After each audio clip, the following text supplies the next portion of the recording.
We've got a very strong Hunter build for you guys. It's great at providing debuffs for you and your allies, strong survivability for you and your allies, high ability uptime, and high damage output. Let's get into it. This build revolves around the Collective Obligation, which leeches void debuffs when damaging targets that are suppressed, weakened, or volatile. And then once charged, you can swap the firing mode to apply the void debuffs that you leeched. It also does an additional 20% damage in the alternate firing mode, and then the weapon automatically reloads when we gain Devour, gain a Void Overshield, or become invisible. Now this weapon is usually used on the Void subclass, but we're going to be using it with Prismatic. And since we're using Prismatic, we can take advantage of the exotic class item. And we'll want Spirit of the Gerfalcon, which grants our Void weapons volatile rounds upon leaving Void invisibility. And we'll be getting Invis from Stylus Executioner. Spirit of the Gerfalcon and Collective Obligation work great together. You can store those volatile rounds very easily, allowing us to constantly have volatile rounds, and we can become invis from those volatile rounds thanks to Stylish Executioner. Now having those volatile rounds on command is great, but here's where the sauce of the build comes in. We're going to be using the Smoke Bomb to apply a weaken, and we can leech that weaken with Collective Obligation to apply weaken to enemies on command.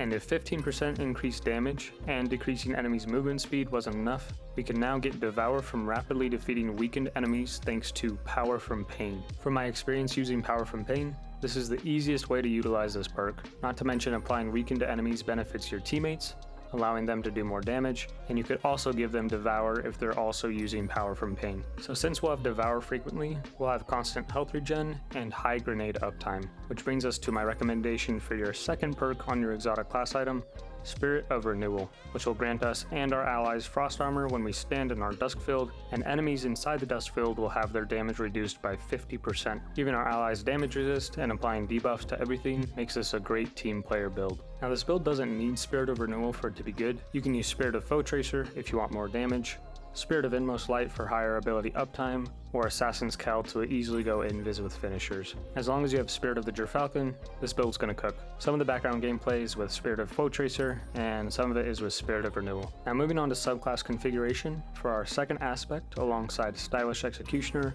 we'll be taking Winter's Shroud. Dodging slows nearby targets, and slowing targets increases our class ability regeneration. And we want our class ability up frequently so we can use Gambler's Dodge to get our smoke back. This just allows us to apply weaken more frequently and ensures that our Collective Obligation leeches that weaken. And then Winter's Shroud also pairs nicely with the Duskfield Grenade to help us apply more slow for quicker class ability regen, and it also gives us the ability to freeze enemies easily. And for our first fragment, this really brings the build together. We'll be taking Facet of Awakening. Rapid Final Blows generate an elemental pickup based on the matching damage type. So in our case, we'll be able to easily create Void Breaches, which pairs perfectly with the artifact mod Supernova. Picking up a Void Breach causes your next source of void damage to create a large weakening pulse. This just allows for even more debuffing and can make getting Devoured from Power from Pain even easier. For our next fragment, for even more debuffs, we'll be using Facet of Solitude. Rapid precision hits emits a Severing Blast, and this will reduce our enemy's damage output by 40%. Up next, we have Facet of Balance. Rapid Light Final Blows grant melee energy, and Rapid Dark Final Blows grant grenade energy. This will just help with higher ability uptime. And then we have Facet of Purpose for a survivability buff based on our equipped super when we pick up an orb.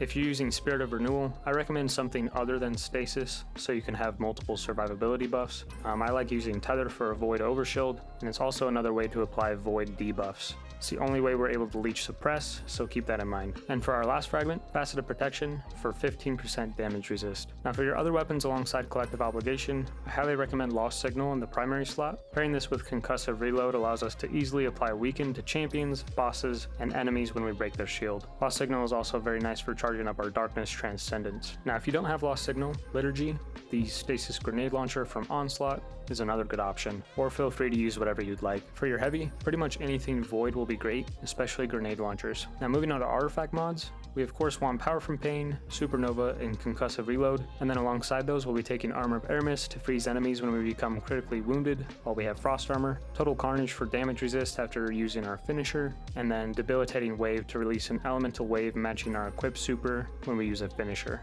And then if you're using the boost, this will allow the wave to apply Weaken. And the amount of ways we can apply Weaken is actually kind of insane. Now for our armor mods on our cloak, we'll be taking Reaper for more orbs, Bomber to reduce our grenade cooldown when we dodge, and Time Dilation to give our armor charges a longer duration. On our boots, we're taking 2 Void Weapon Surges for 17% more damage, and then Recuperation for health on orb pickup. On our chest piece, we're just taking whatever damage resistance mods fit the activity we're doing. On our gauntlets, Impact Induction to reduce our grenade cooldown when we do damage with our Smoke Bomb, Focusing Strike for class ability energy when we cause damage with our Smoke Bomb, and then Bolstering Detonation for class ability energy when we cause damage with our grenade. On our helmet, Void Siphon, or Harmonic Siphon if you're using a Void Super, and then Dynamo to reduce our super cooldown when we dodge near enemies, and then Heavy Ammo Finder. And then for your stat priority, you want Max Resilience, followed by Mobility, and then Discipline. And that's everything for the build. Enjoy the gameplay. Alright, we have the Bay of Drowned Wishes Master Law Sector, we have Stasis and Arc Surge, Overcharged Sniper Rifle, Arc Threat, and then Overload and Unstoppable Champions. Keep in mind we're 25 light under. And then for our weapons, we're obviously using Collective Obligation. And then we have Lost Signal with Auto-Loading Vorpal, and then Edge Transit with Envious Assassin Bait and Switch.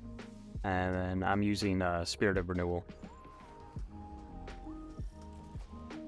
Alright. Use our Smoke Bomb here.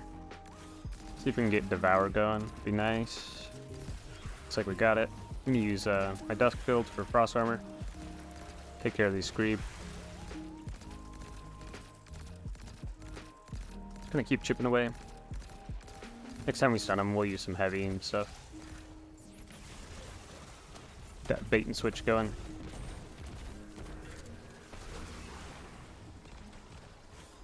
Let me shoot those bombs while I can.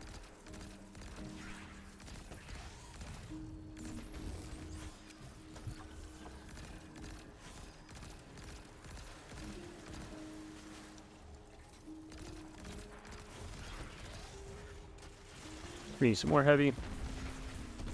Just light up these champions.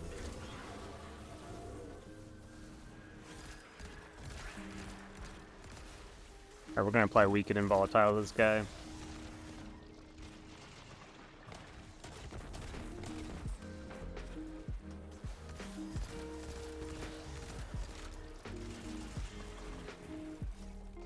To reload.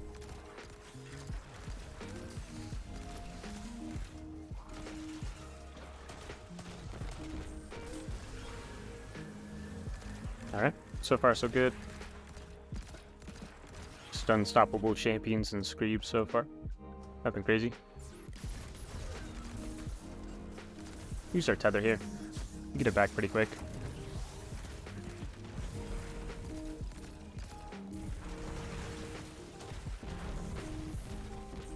Probably using a little bit too much of our heavy. But I think we'll be okay.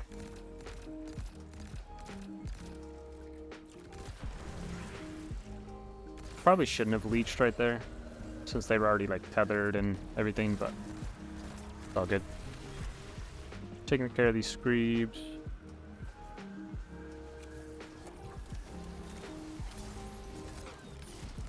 I want to get out of here. So many things to get exploded by. I don't even know how I stunned that champion, honestly.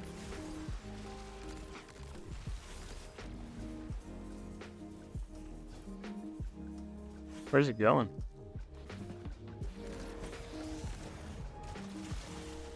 Use Transcendence here. Slide him up.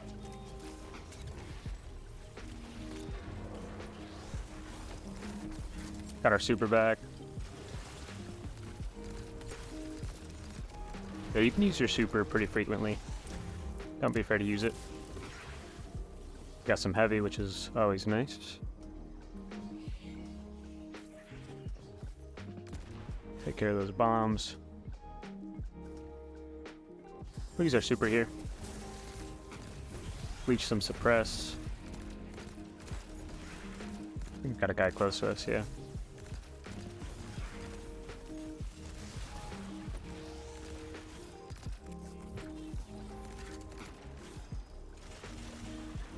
Oh, he dodged it. That's unfortunate. Just keep that on him. Keep him stunned. He's kind of lighting me up. I can get this orb for health and overshield.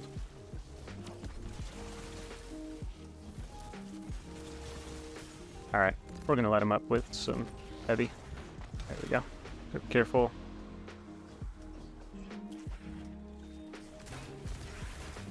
Alright, we're going to use our leech. Get Devour.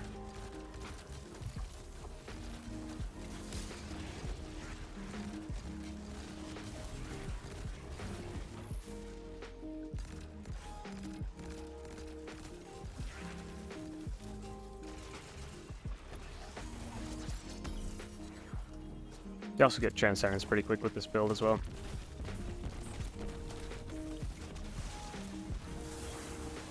Gotta be careful here.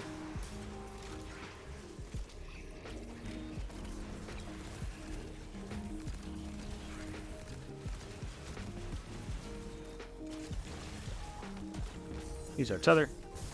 And then we'll just light up the boss. And we should be good. Never mind, we got Screebs. They're clutching. Alright, now we should be good. Sweet. Yeah, not too bad. Hopefully you guys can see the potential of the build. I feel like this build is really good in Onslaught. Really good for supporting your team, applying debuffs, getting Devour, high ability uptime. Since Onslaught is pretty ad dense, this build does really well with it. So give it a try. Hope you guys like it. Remember to like and subscribe, and I will see you guys in the next one.